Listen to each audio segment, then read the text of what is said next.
சேனல்ல வெண்பொங்கலும் அதுக்கு மசாலா சாம்பார் தாங்க எப்படி செய்யுதுன்னு பார்க்க போறோம். ஃபர்ஸ்ட் சாம்பார் வச்சுக்கலாம்.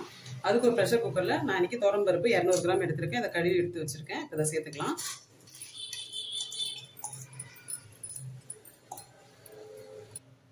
இப்போ பருப்பு கூட 1/4 டீஸ்பூன் மஞ்சள் தூள், ஒரு 1/2 ஸ்பூன் ஜீரகம், அதுக்கப்புறம் ஒரு 7-8 பல் பூண்டு தோலோடு எடுத்திருக்கேன். அதையும் சேர்த்துக்கலாம். இது கூடவே பெருங்காயம் சேர்த்துக்கிட்டு இப்போ இதில் வந்து தக்காளி தான் கொஞ்சம் அதிகமாக சேர்க்கணும். நான் இன்னைக்கு 5 தக்காளி எடுத்திருக்கேன். நல்லா பழுத்த தக்காளியா இந்த மாதிரி சேர்த்துக்கோங்க. இந்த டிஷ்க்கு வந்து தக்காளி கொஞ்சம் அதிகமாக தான் சேர்க்கணும். இப்போ இதில் தேவையான அளவு தண்ணி சேர்த்துக்கோங்க.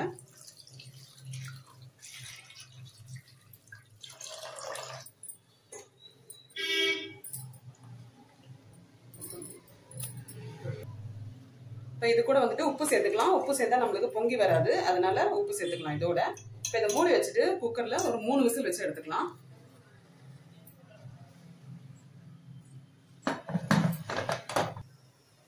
இப்போ பருப்பு வைக்கிறதுக்குள்ள மசாலா ஒன்று ரெடி பண்ணிடலாம். வறுத்து அரைக்க போறோம். அதுக்கு ஃபர்ஸ்ட் 3 ஸ்பூன் அளவு தனியா, 1 ஸ்பூன் அளவு கடலைப்பருப்பு, 1/2 ஸ்பூன் அளவு ஜீரகம், 1/4 டீஸ்பூன் அளவு வெந்தயம், இது கூட காய்ந்த மிளகாய் சேர்த்துக்கலாம். உங்களுக்கு எவ்வளோ காரம் வேணுமோ அந்த அளவுக்கு சேர்த்துக்கோங்க. நான் இன்னைக்கு 5 மிளகாய் சேர்த்துருக்கேன். ஸோ இது எல்லாத்தையும் சிம்மில் வச்சு நல்லா வாசனை வர அளவுக்கு வறுத்து எடுத்துக்கலாம்.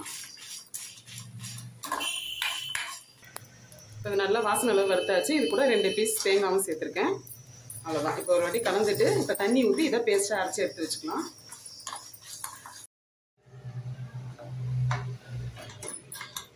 இப்போ பாருங்கள், ப்ரெஷர்லாம் ரிலீஸ் ஆயிடுச்சு. பருப்பு நல்லா வெந்துருச்சு பாருங்க. இப்போ வந்து பொட்டேட்டோ மேஷர் அந்த மாதிரி இல்லாட்டி மத்து வச்சு நல்லா இதாக கடைஞ்சி எடுத்துக்கலாம்.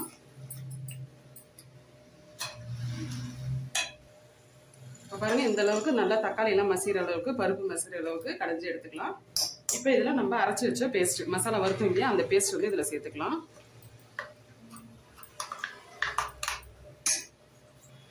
இது கூடவே தண்ணியும் சேர்த்துக்கலாம். உங்களுக்கு எந்த அளவு தண்ணி வேணுமோ சேர்த்துக்கோங்க. இது நல்லா கலந்துருங்க, கட்டி இல்லாமல். மசாலாவும் பருப்பும் நல்லா மிக்ஸ் ஆகணும். தண்ணியெல்லாம் ஊற்றி நம்ம பண்ணியாச்சு. ஃபர்ஸ்ட் நான் பருப்பு கூட கொஞ்சமாக தான் உப்பு சேர்த்துருந்தேன். இப்போ மீதி உப்பு சேர்த்துக்கலாம். உங்களுக்கு உப்பு பார்த்துட்டு நீங்கள் செக் பண்ணிட்டு சேர்த்துக்கோங்க எவ்வளோ வேணுமோட்டு. இப்போ இது வந்து நல்லா கொதிக்கட்டும், பச்சை வாடை போகணும், அந்த அளவுக்கு நல்லா கொதிக்கட்டும். இது கொதிக்கும் போது அப்படியே விட்டுறக்கூடாது, கடலைப்பருப்பு சேர்த்துருக்கோம், அதனால அடிப்பிடிக்கும். இந்த மாதிரி அடிக்கடிக்கு எடுத்து கிளறி விடுங்க.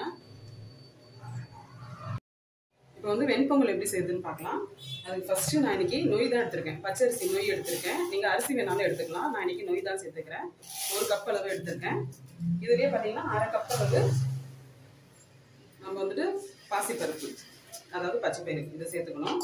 உங்களுக்கு பருப்பு அதிகமாகவோ கம்மியாகவோ உங்கள் இஷ்டம், அதை நீங்கள் சேர்த்துக்கலாம். இப்போ இது 2த்தையும் சேர்த்து நல்லா கலந்துட்டு ஒரு 3-4 வாட்டி நல்லா வாஷ் பண்ணிடுங்க. வாஷ் பண்ணி எடுத்துக்கலாம்.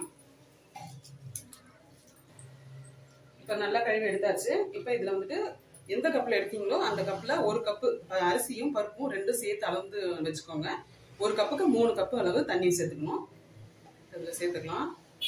நான் இதில் 3 கப்பு வந்துட்டு அரிசி எடுத்துருந்தேன்.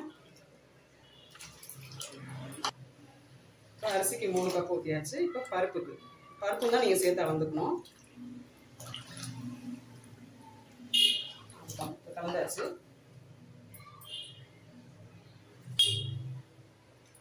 இப்போ பொங்கலுக்கு தேவையான அளவு உப்பு சேர்த்துக்கலாம். உப்பு கொஞ்சம் லைட்டாக கரைக்கிற மாதிரி இருக்கணும். அப்போதான் நம்மளுக்கு லாஸ்ட்டாக வந்து நல்லா இருக்கும் விசில் வச்சு எடுத்தோன்னே. இப்போ இது ஒரு 1/4 மணி நேரம் கிட்ட நீங்கள் ஊற வச்சிருங்க. இப்போ இது கூட கொஞ்சமாக பெருங்காயத்தூள் சேர்த்துக்கலாம். சேர்த்து இதை நல்லா கலந்துட்டு ஒரு 1/4 மணி நேரமாவது இதை ஊற வச்சு எடுத்துக்கலாம். இப்போ பாருங்க, இந்த மாதிரி நல்லா கொதிக்கணும்.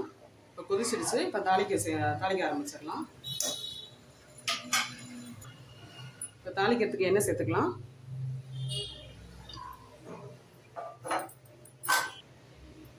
எண்ணெய் காஞ்சதும் கடுகு சேர்த்துக்கலாம். இப்போ கடுகு பொரிச்சதும் நல்லா 1 கைப்பிடி அளவு சின்ன வெங்காயம் சேர்த்துக்கலாம்.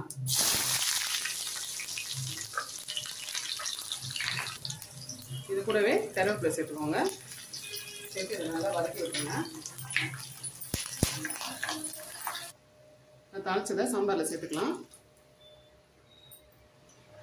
சாம்பார் வந்து தாளிச்சாச்சு. தாளிச்சு ஒரு கொதி வந்தாலே ஆஃப் பண்ணிக்கலாம். இது வந்து கொத்தமல்லி நிறைய சேர்க்கணுங்க, அப்போ தான் நல்லா வாசனையாக சூப்பராக இருக்கும். ஒரு கொதி வரட்டும். அதான் இந்த மாதிரி ஒரு கொதி வந்தோடனே இதை பாருங்கள், கொத்தமல்லி நிறைய சேர்த்துக்கணும். கொத்தமல்லி அப்போ தான் நல்லாயிருக்கும். இதை சேர்த்துட்டு ஆஃப் பண்ணிவிட்டு நீங்கள் வந்துட்டு உடனே மூடி வச்சிடணும். அப்போ தான் அந்த ஃப்ளேவர் வந்து நல்லாயிருக்கும். வச்சுட்டு கொஞ்ச நேரம் கழிச்சு எடுத்துக்கலாம். அவ்வளோதாங்க. இப்போ நம்மளுக்கு சூப்பரான ஒரு மசாலா சாம்பார் வந்து ரெடி.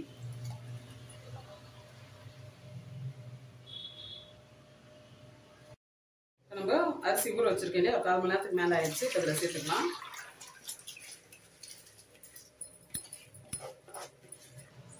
தண்ணி எல்லாமே அளந்து நம்ம உப்பும் பெருங்காயத்தூளும் போட்டிருக்கோம். இப்போ இதை மூடி வச்சுட்டு 3 விசில் வச்சு எடுத்துக்கலாம். 3 விசில் வச்சுட்டு ப்ரெஷர் வந்து தானாக வந்து ரிலீஸ் ஆகணும். அந்த அளவுக்கு வச்சு எடுத்துக்கோங்க. பாருங்க, ப்ரெஷர் ரிலீஸ் ஆயிடுச்சு. இப்போ நல்லா வெந்திருக்கு. இப்போ தாளிப்பு கொடுத்துடலாம். இப்போ தாளிக்கிறதுக்கு எண்ணெய் கொஞ்சம் சேர்த்துக்கோங்க. இது கூடவே நெய்யும் கொஞ்சம் சேர்த்துக்கோங்க. இது கொஞ்சம் நெய்யும் எண்ணெயும் அதிகமாக சேர்த்தா தான் நல்லா இருக்கும் பொங்கலுக்கு. இப்போ இதில் ஃபர்ஸ்ட் மிளகு, இது கூடவே ஜீரகம், இது கூடவே முந்திரி ஆப்ஷனல் தான், வேணா சேர்த்துக்கோங்க. இது கூடவே பொடியா நறுக்கின இஞ்சி, இதெல்லாம் நல்லா பொரியட்டும்.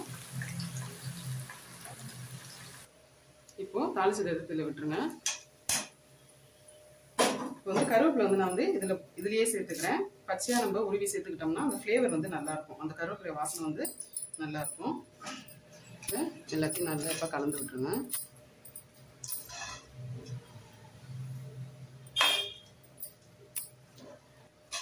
அவ்வளோதாங்க. தாளிச்சதை ஊற்றி இந்த மாதிரி நம்ம கிளறி எடுத்தோம்னா நம்மளுக்கு சூப்பரான ஒரு வெண்பொங்கல் வந்து ரெடி. அவ்வளோதான். இதே மாதிரி நீங்களும் செஞ்சு பாருங்க. இந்த வெண்பொங்கலுக்கும் இந்த சாம்பாருக்கும் அவ்வளோ சூப்பராக இருக்கும். நீங்கள் ட்ரை பண்ணி பாருங்க. எப்படி இருந்துச்சு கமெண்ட்ல சொல்லுங்க. இந்த வீடியோ உங்களுக்கு பிடிச்சிருந்தா லைக் பண்ணுங்க, ஷேர் பண்ணுங்க. மறக்காம தஞ்சை கிச்சன் கலாட்டாக்கு சப்ஸ்கிரைப் பண்ணாதவங்க சப்ஸ்கிரைப் பண்ணுங்க.